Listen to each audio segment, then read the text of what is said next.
l'Assemblée de Bordeaux.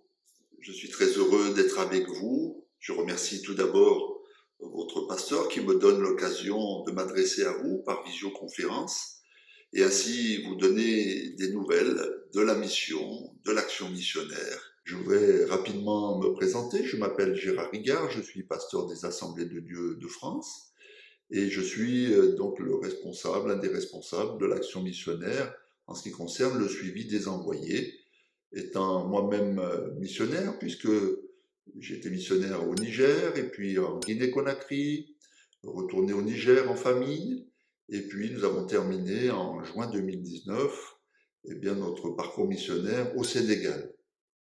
Et je suis heureux d'être dans la région bordelaise maintenant depuis une année. Un grand merci à vous tous qui soutenez depuis de nombreuses années la mission des Assemblées de Dieu, par vos prières tout d'abord, en effet vos prières fidèles en direction des ouvriers qui sont partis, qui ont quitté notre pays et qui sont sur les terrains, mais aussi en direction des terrains eux-mêmes, de toutes ces personnes qui ont été mises en contact avec l'Évangile.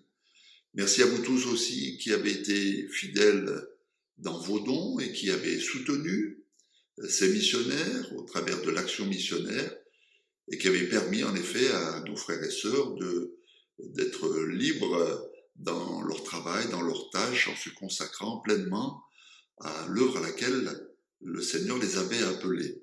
Le dimanche 31 mai a eu lieu la journée des peuples sans accès à l'Évangile. Cette journée particulière, organisée par une association à laquelle nous adhérons, qui s'appelle Connect Mission, a pour but de sensibiliser les chrétiens des différentes assemblées évangéliques dans notre pays et dans le monde francophone à tous ces peuples qui n'ont pas encore eu accès, ou du moins pas un accès suffisant à l'évangile par le témoignage, par la prédication, et cela pour différentes raisons, soit parce que personne n'est encore allé, soit parce que la situation locale ne le permet pas à cause d'une hostilité religieuse ou politique. C'est une journée qui permet de sensibiliser les chrétiens à cela, parce que ces peuples sans accès à l'évangile représentent, si l'on en fait la somme, presque la moitié de la population mondiale, plus de 3 milliards d'individus.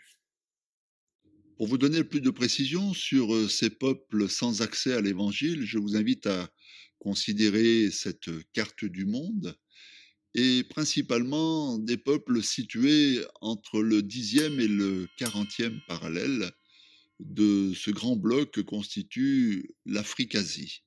On va commencer par le continent africain avec à l'ouest de ce continent ce que l'on appelle la bande subsaharienne, qui est constituée par les pays qui sont sous le désert du Sahara et qui sont à majorité musulmane. Ce sont les pays du Sénégal, de la Mauritanie, du Mali, du Niger, du nord du Nigeria, du nord du Tchad et du nord-Soudan.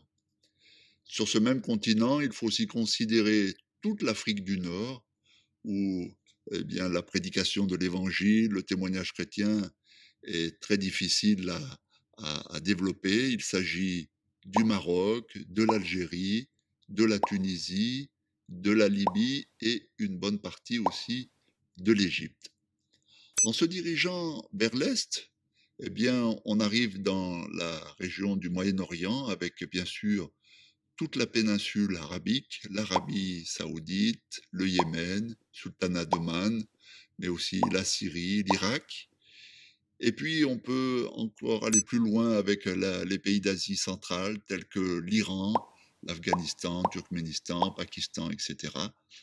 Pour arriver à un grand pays aussi bien connu qui s'appelle l'Inde par sa population immense, plus d'1 milliard d'individus sur cet immense pays, où règnent aussi des fondamentalistes hindous qui s'opposent à la propagation de l'évangile. En allant un peu plus loin, on atteint les pays d'Asie du Sud-Est, avec le Myanmar, l'ancienne Birmanie, la Thaïlande, le Laos, le Vietnam, et puis un géant aussi en bas, le plus grand pays musulman du monde, l'Indonésie. Sans oublier bien sûr un autre géant au-dessus avec la Chine avec ses 1,6 milliard d'individus, où l'évangile a du mal à avancer, eh bien dans ce pays fortement communiste. Par cette carte aussi qui répertorie les envoyés que nous accompagnons, vous voyez que la plupart de ces envoyés travaillent dans cette fenêtre 10-40, dans ces pays d'Afrique subsaharienne, mais aussi d'Afrique du Nord, et puis aussi dans ces pays du Moyen-Orient et de l'Asie. Voilà. Tous nos envoyés aujourd'hui sont sur le terrain, à l'exception d'un couple qui n'a pas pu rejoindre la Tunisie, notre frère et notre sœur Colline, Alban et Laura Colline. Voilà. Tous les autres, malgré l'épidémie, ont désiré rester sur le terrain et ont continué, tant bien que mal, le travail de Dieu, malgré le confinement qui était aussi la ligne de conduite dans ces pays. 3 milliards d'individus, avons-nous dit, qui n'ont pas eu accès ou peu accès à l'évangile jusqu'à aujourd'hui.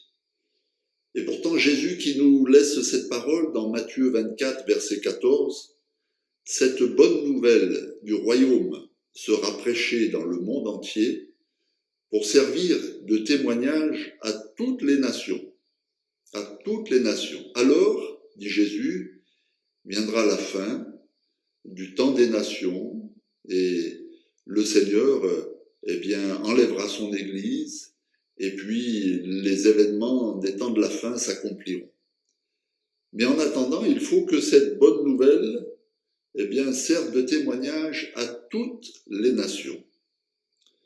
Cette journée spéciale a pour but de sensibiliser les églises à cette situation et à la mission que Jésus nous a laissée. Cette mission, nous le savons, elle a commencé à la Pentecôte, lorsque les disciples ont reçu le Saint-Esprit qui est la promesse de Jésus, qui avait dit « Vous recevrez une puissance, le Saint-Esprit, et vous serez mes témoins à Jérusalem, dans la Judée, dans la Samarie et jusqu'aux extrémités de la terre. » Cette mission a commencé à ce moment-là et elle n'est pas terminée. C'est le Seigneur qui jugera quand elle sera terminée. En attendant, le Seigneur veut accomplir cette mission avec nous. Il nous envoie. Et je voudrais maintenant regarder avec l'Écriture, avec un passage de l'Écriture, qu'est-ce que nous pouvons faire à notre échelle, à notre niveau, et comment le Seigneur appelle encore aujourd'hui. On peut se sentir bien petit devant une tâche aussi immense que cette évangélisation planétaire. Qu'est-ce que nous pouvons faire à notre échelle? Pour cela, je vous invite à lire un texte dans l'Écriture qui est dans le livre des Actes des Apôtres, au chapitre 8 et au verset 26. Et il nous est dit, et je vous lis ce passage, « L'ange du Seigneur dit à Philippe, pars vers le sud, sur la route qui va de Jérusalem à Gaza. En ce moment, il n'y a personne sur la route. Philippe part tout de suite. En chemin, il voit un homme. C'est un eunuque éthiopien. Un fonctionnaire important, c'est lui qui s'occupe de toutes les richesses de Candace, la reine d'Éthiopie. Il est venu à Jérusalem pour adorer Dieu et il retourne chez lui. Il est assis dans une voiture à cheval et lit le livre du prophète Ésaïe. L'Esprit Saint dit à Philippe, avance, va jusqu'à cette voiture. On verra la suite après. Jusqu'à ce moment-là, c'est le Seigneur, au travers d'un ange, qui va appeler Philippe à une rencontre toute particulière, celle de rencontrer un homme qui est en train de retourner dans son pays, en Éthiopie, alors qu'il est venu à Jérusalem pour adorer le Dieu vivant et vrai. Il a quand même connaissance, cet homme, du Dieu vivant et vrai, et il est venu adorer selon sa tradition religieuse, et il rentre chez lui. Philippe, au moment où il reçoit cet appel, il est en train de travailler dans la région de la Samarie. C'est là qu'il est allé prêcher l'évangile, et c'est là que l'évangile a été abondamment reçu par les Samaritains. Vous savez que ces Samaritains ont été négligés dans un premier temps parce que les disciples ne croyaient pas que l'évangile était aussi pour eux. Bien que Jésus soit allé chez les Samaritains dans l'épisode de la femme samaritaine, et il leur avait déjà montré quelque part le chemin.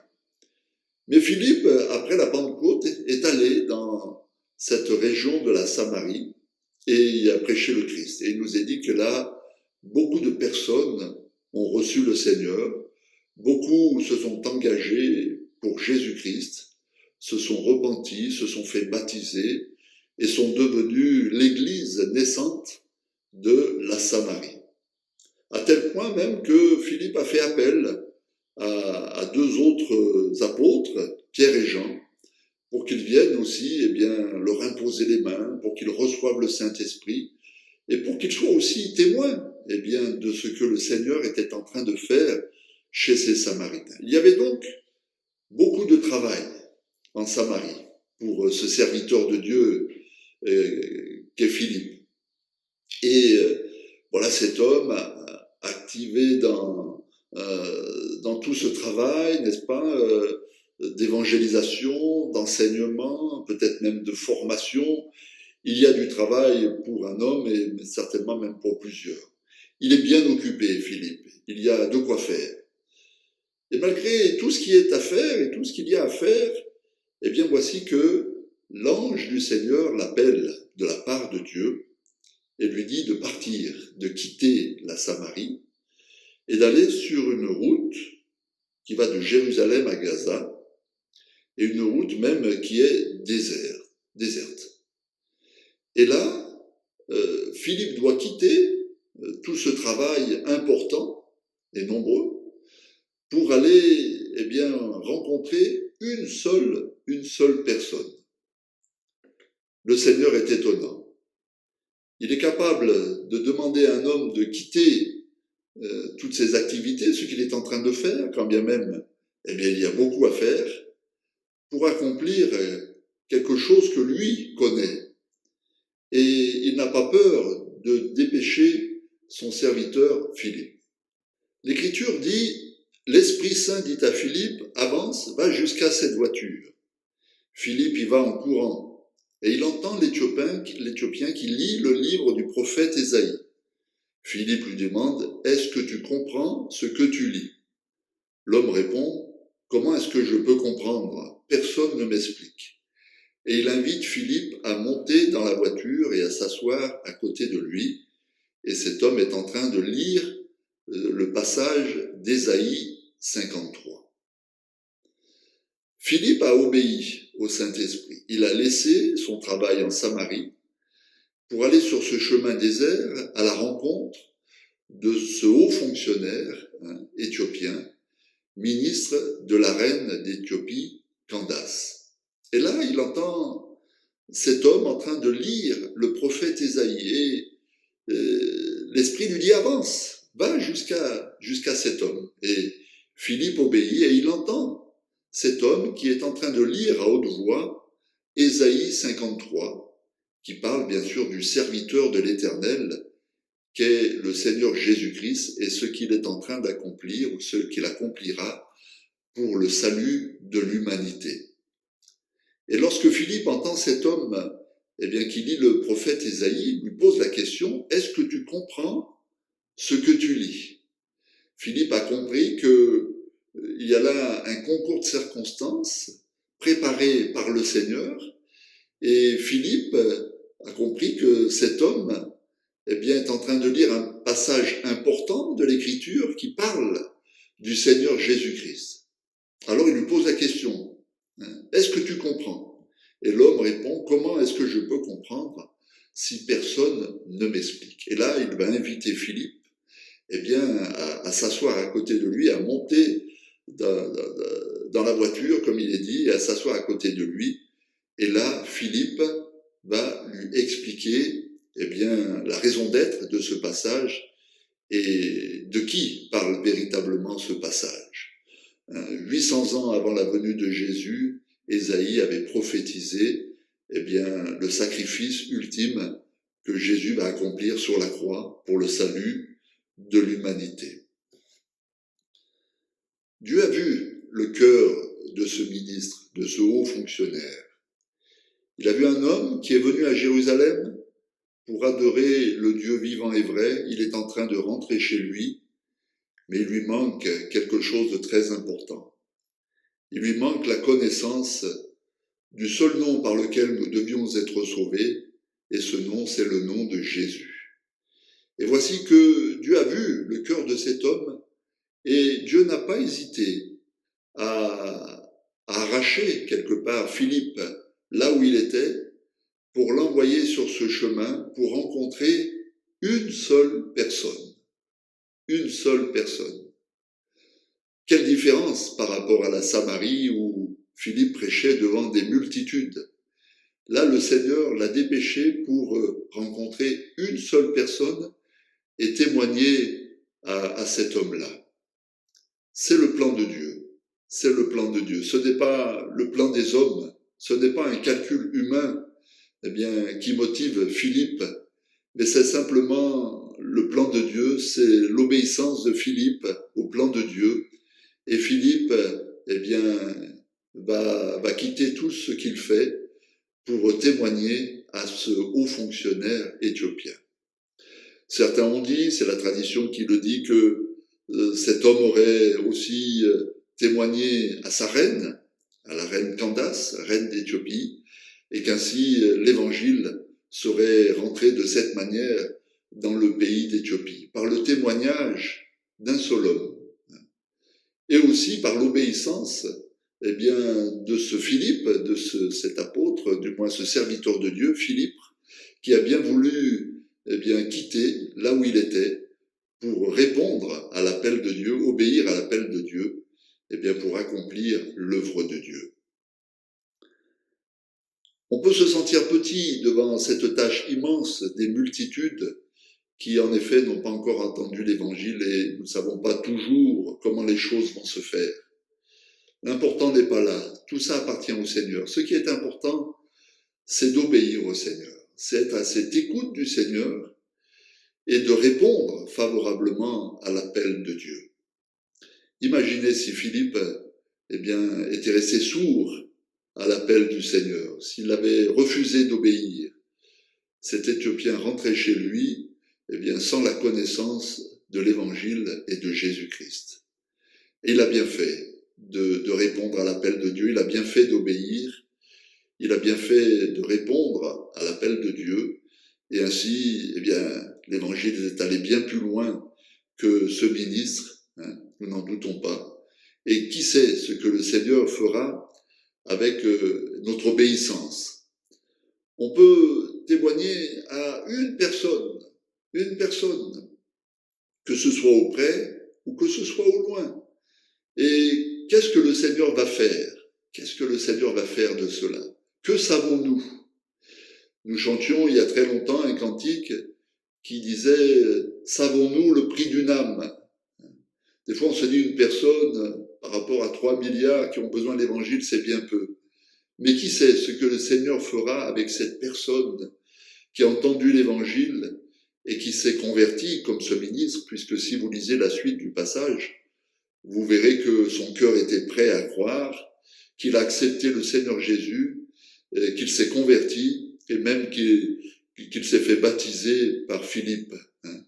Il est rentré chez lui avec la connaissance de Jésus, mais aussi étant sauvé personnellement. Que savons-nous? En effet, si le Seigneur nous amène vers une personne. Et pour cela, Philippe n'a pas hésité à répondre à l'appel de Dieu.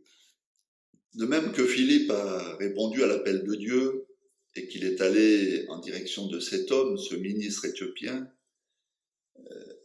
nous croyons que Dieu appelle encore aujourd'hui des hommes et des femmes. Dieu veut les envoyer pour atteindre ces peuples sans accès à l'Évangile. Dieu appelle des hommes et des femmes, et il les appelle concrètement, et nous écoutons cet appel aussi à l'action missionnaire, nous écoutons ceux que Dieu appelle, afin de les aider à se diriger vers ces pays. Dernièrement, un couple est parti en direction du Vanuatu, quelques petites îles perdues là-bas au fond du Pacifique. Dieu soit béni parce que ces hommes, cet homme et cette femme, cette famille ont entendu l'appel de Dieu et ont voulu y répondre favorablement. Nous voulons les accompagner, c'est là notre mission.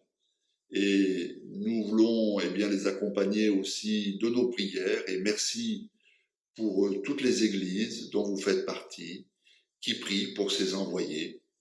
Et il faut prier pour ces envoyés, de même que ces hommes et ces femmes ont laissé partir l'apôtre Paul en mission, et quand il fait, ils ont prié pour lui.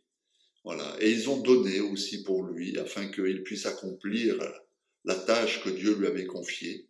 Merci à vous tous qui priez, à vous tous qui donnez. Continuez à être fidèles, afin que l'œuvre de Dieu puisse s'accomplir encore. L'action missionnaire fait le lien entre les églises et ses envoyés par différents moyens de communication, que ce soit d'abord par le site internet actionmissionnaire.fr, mais aussi la lettre de nouvelles qui est diffusée tous les 2 mois, ou alors aussi par la revue En Mission avec eux, qui est un trimestriel et qui explique un peu plus en profondeur le travail de nos envoyés et qu'est-ce que la mission aujourd'hui. Je vous invite à continuer à être fidèles, n'est-ce pas, dans cette belle œuvre de la mission au loin.